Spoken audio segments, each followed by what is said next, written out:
ధ్యానవాహినికి స్వాగతం. మునుపటి వీడియో మనం బుద్ధుని చిన్న వయసు గురించి తెలుసుకున్నాము. ఈ వీడియోలో మనం అతను ధ్యానం చేయడానికి వెళ్ళినప్పుడు మరియు తనకి ఉన్న ప్రశ్నలకు సమాధానాలు తెలుసుకోవటానికి వెళ్ళిన సమయంలో జరిగిన విషయాలను తెలుసుకుందాం. అతను తన 29వ సంవత్సరంలో ఈ అన్వేషణ మొదలుపెట్టాడు. అసలెందుకు మనము బాధపడుతున్నాము? ఈ బాధని మనము అంతం చేయటం ఎలా అనే సంగతి తెలుసుకోవటం కోసం చాలా కృషి చేశాడనమాట. ఎంత కృషి చేశాడంటే తను ఆహారం కూడా చాలా తక్కువ తీసుకునేవాడు. తన వెన్నుముక్క ఒక దారంలోని పూసల్లాగా అయిపోయిందనమాట తన వెన్నుముక్క. అలాగే తన పొట్టని పట్టుకుంటే తన వెన్నుముక్క తగిలేదనమాట. అంత సన్నగా అయిపోయాడు ఈ అన్వేషణలో పడి. అంత కఠిన సాధన చేశాడనమాట. అంత సాధన చేసిన తర్వాత అతను మనందరికీ చెప్పే ఒకటే ఒక విషయం ఏంటంటే, మీరు మీ యొక్క అనుభవాలకి మీ యొక్క ఫీలింగ్స్‌కి ఖైదీలుగా మారొద్దు. మీరు అది బాధైనా, ఆనందమైనా మధ్య మార్గము అని అంటాము. మిడిల్ పాత్ వైపు వెళ్ళటము నేర్చుకోవాలి. అతిగా ఆనందం వచ్చినా మనం అది తీసుకోకూడదు. అలానే అతిగా బాధ ఉన్నా సరే మనం అది తీసుకోకూడదు. ఎందుకంటే ఆ 2 శాశ్వతంగా ఉండేవి కాదనమాట. సో, అదే మనకి చెప్పాలనుకున్నాడు అతను. అలానే అతను పరినిర్వాణ స్థితికి ఎళ్ళటం ఎలా అనే మార్గంని కూడా అని అన్వేషించాడు. పరినిర్వాణ అంటే సూపర్ ఎన్‌లైటన్‌మెంట్. అంటే ఇంకా దాని తర్వాత ఇంకా మరో జన్మ ఉండదని అనే స్థితినే పరినిర్వాణ స్థితి అని అంటామనమాట.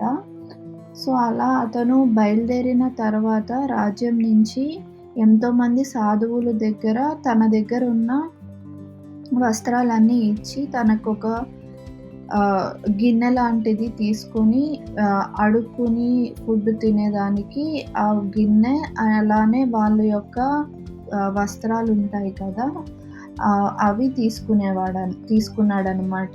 అలా వెళ్తూ ఉండగా ఎంతోమంది రాజులు తనకి రాజ్యాన్ని ఇస్తామని చెప్పేవాళ్ళు. కానీ అతను అదేది తీసుకోకుండా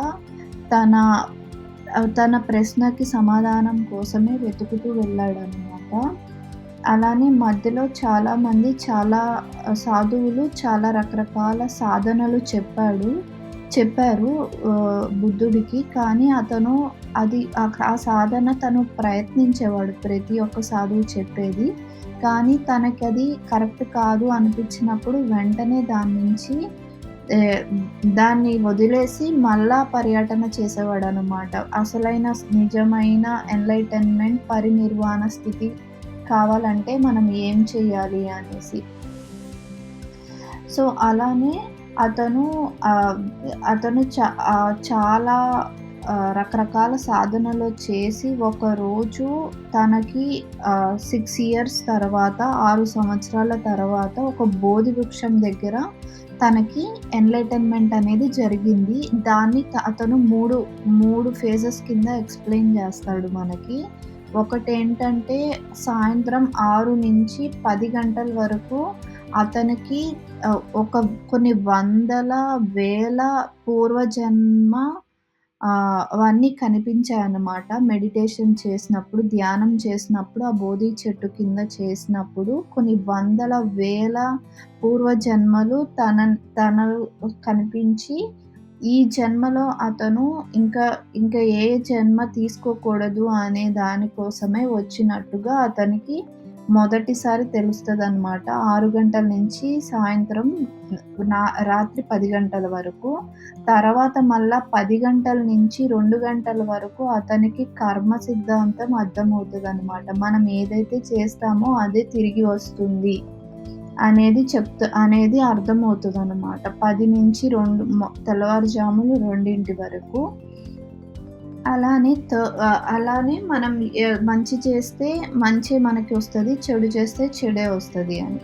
అలానే మూడోసారి తను కూర్చున్నప్పుడు మూడోసారి అంటే 2 గంటల తెల్లవారుజామున 2 గంటల నుంచి 6 గంటల వరకు తను ఏమి జ్ఞానం తెలుసుకున్నాడంటే 4 సత్యాలున్నాయి.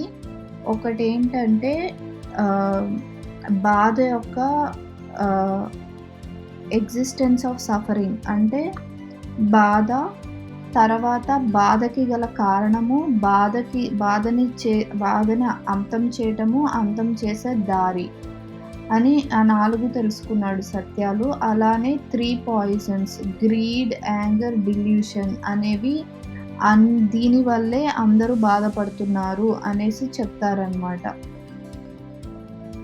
సో, దీంట్లో కోపము, అసూయ అండ్ లేనిదాన్ని ఉన్నట్టుగా, ఉన్నదాన్ని లేనట్టుగా ఆహ్, ఆలోచించే తత్వము. ఈ మూడిటి వల్లే మానవుడు అత్యంత బాధల్ని అనుభవిస్తున్నాడు అనేది ఆయనకి అర్థమైందనమాట. అత్యాస, కోపము, లేనిది ఉన్నట్టుగా, ఉన్నది లేనట్టుగా అనుకోవటము. సో, ఇదంతా మనకి ఆయన చెప్తాడు.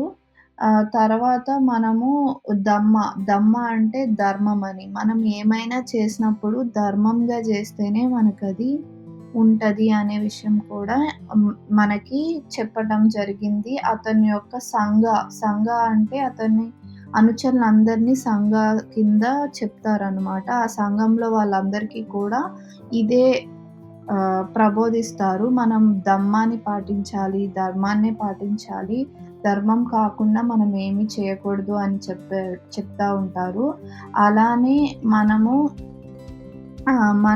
మనము బుద్ధుడిలాగా ఉన్నామా లేదా అని చెప్పటానికి ఒక 10 లక్షణాలు ఇచ్చాడనమాట.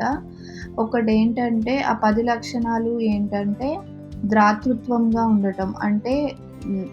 అంటే మనము సెల్ఫిష్‌గా కాకుండా దాతృత్వంగా ఉండాలి. మంచితనంగా ఉండాలి. త్యజించటం చేయాలి. మనం త్యాగానికి కూడా రెడీ అవ్వాలి. జ్ఞానం నేర్చుకోవాలి. రోజు పుస్తకాలు గాని,